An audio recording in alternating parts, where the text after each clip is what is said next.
The whispers started the moment Olivia Myers set foot on the academy grounds. She was a study in contrasts, a slender woman with a composure so absolute it seemed like armor. She moved with an innate confidence, her posture that of someone who owned her space, never asking for permission to occupy it. Yet, her very presence was enough to curdle the air. A few of the male recruits traded smirks and subtle nudges, their raised eyebrows part of a silent, shared joke. In their eyes, she was an outsider who had stumbled into their world by mistake. The consensus was unspoken but clear. She wouldn't last the week. Jordan Tate, a mountain of a man with broad, imposing shoulders and a smile that never reached his watchful eyes, was the first to voice the collective doubt. "Maybe you're looking for the admin office?" he called out, a casual jab meant to land like a punch. A wave of snickers followed his remark. What they couldn't see was the history etched into her very being. The quiet strength forged not in a gym, but in the sterile, late-night corridors of a hospital. They didn't know about the years she spent as a nurse, tending to the dying, comforting families through trauma, and confronting the raw, unfiltered pain of life and death. Beneath the fabric of her training shirt, a set of worn dog tags rested against her skin, a constant, cool reminder of her brother, Matt, and the vow she'd made at his graveside. They could underestimate her. She welcomed it. Their dismissiveness was a form of camouflage, a tool she knew how to use. Dawn was breaking as her small hatchback crunched onto the gravel of the parking lot. Olivia killed the engine and sat in the profound silence, feeling the steady, rhythmic beat of her own heart. It was a stark contrast to the rising cacophony outside, the thud of boots on asphalt, the slam of car doors, and the barked orders of early rising instructors. Her fingers found the dog tags. "I'm here, Matt," she whispered to the empty car. "This is where it begins." At nearly 30, she was a good 6 years older than most of the rookies, but that was the least of what set her apart. Inside, the registration hall was a hive of anxious energy. Recruits clustered in small, nervous groups, seeking safety in numbers. Olivia sought no such comfort.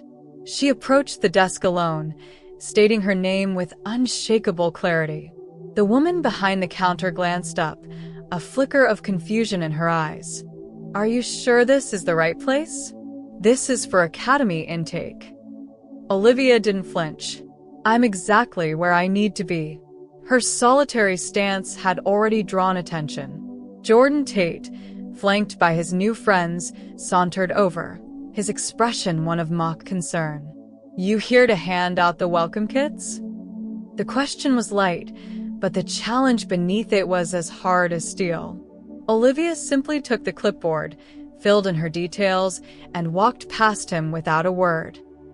Her silence was a statement more powerful than any retort. She found a seat in the back corner of the orientation hall, her thoughts drifting to her last day at the hospital. She remembered unpinning her name tag for the final time, leaving behind 6 years of lifting patients twice her size, of cleaning up after human suffering, of absorbing the grief that seemed to seep through the walls. It was important work, but it was not her purpose. That night, she'd opened the box that held her brother's last effects, a photo of him in uniform, his perfectly folded flag, and the letter he never sent. "They need people like you," he had written. "People with a heart strong enough for this work." The room fell silent as a woman with salt and pepper hair and a razor-sharp uniform entered. "I'm Lieutenant Carmen Shields," she announced, her voice commanding without being loud. "For the next 16 weeks, I am your guide, your greatest obstacle, and perhaps your only lifeline. Adapt quickly." Her gaze swept the room, pausing for a fraction of a second on Olivia, an unreadable expression in her eyes before moving on. "Statistics say some of you will quit. Others will be washed out. Those who remain will earn something far heavier than a badge, responsibility. The first challenge was immediate: partnerships. Recruits scrambled to pair up with familiar faces. Olivia remained seated. No one approached her. She was an island. Finally, a voice cut through the noise. "Looks like it's just us." A wiry young man with observant eyes and a slightly crooked smile stood before her. He extended a hand. Elijah Brooks. She shook it. Olivia Myers. That afternoon's endurance run was a 5-mile beast around the campus perimeter. At the starting line, Jordan was front and center, making a show of his stretches. When the whistle blew, Olivia held back, settling into a steady, measured pace, a rhythm born from understanding energy conservation. One by one, the sprinters who had shot out of the gate began to fade. She overtook Jordan just after mile 4. His confident posture had dissolved into a ragged, heaving slump. She didn't acknowledge him as she pushed forward, her eyes fixed on the horizon. She finished 5th. Later, in the locker room, the whispers found her again. Never would have guessed she had it in her. Maybe she ran from something. The words weren't malicious, just hollow attempts to categorize what they didn't understand. Olivia emerged from the shower, a towel slung over her shoulder, and met each of their gazes until they looked away. At dinner, Elijah sat with her. "You have incredible focus," he observed. "It's not just on the track. It's everywhere." "I'm used to being underestimated," she replied.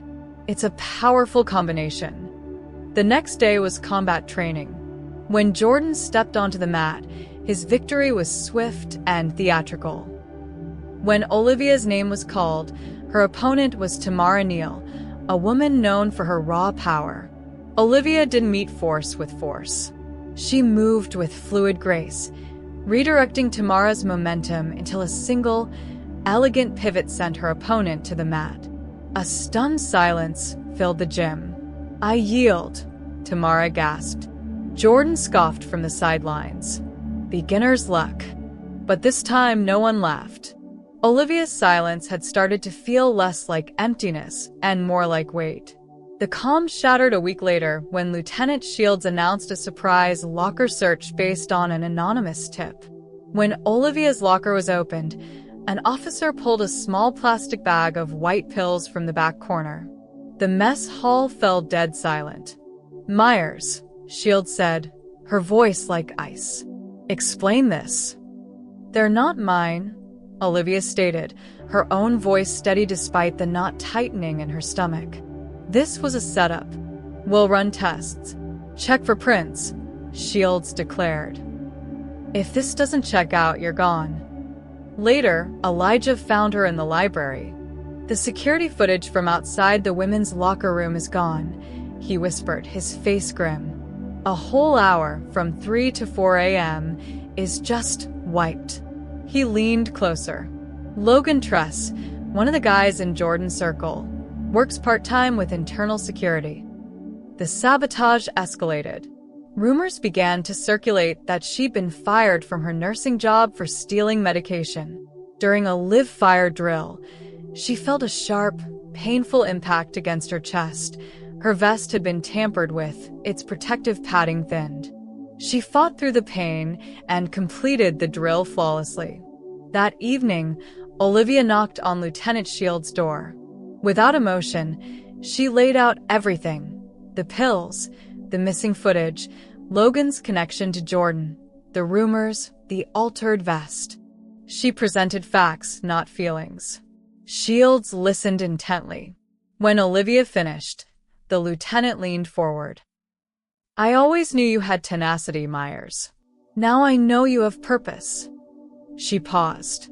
"I don't know the whole truth, but I believe you're not a liar. And that's enough for one more chance." For the final evaluation, a simulated high-rise hostage rescue, teams were assigned. Olivia was grouped with Elijah and another quiet, observant recruit. They were one number short until Malik, one of the most respected recruits, stepped forward. "I'm with you," he said. Jordan's team, which included Logan, planned a frontal assault, loud and aggressive. Olivia gathered her small squad. "Everyone else will hit the main entrances," she said, tracing a line on the building schematics. "We're taking the service access.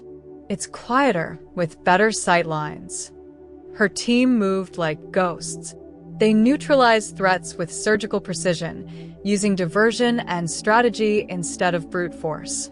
On another floor, Jordan's team blundered into an alarm, their chaotic rush resulting in simulated casualties. In the final debriefing, the results were read aloud. Squad Myers, cleanest execution, fastest time, 0 casualties. Highest score. A heavy, undeniable respect settled over the room. On graduation day, Olivia stood tall in her new uniform, her brother's dog tags a comforting weight beneath. After the ceremony, Logan approached her, his expression unreadable. "You survived," he stated. "You weren't supposed to." Olivia looked him directly in the eye. "You mistake quiet for weakness. That was your first mistake." Before he could reply, Lieutenant Shields was at her side. "Time to get to work, Officer Myers. There's a lot to be done."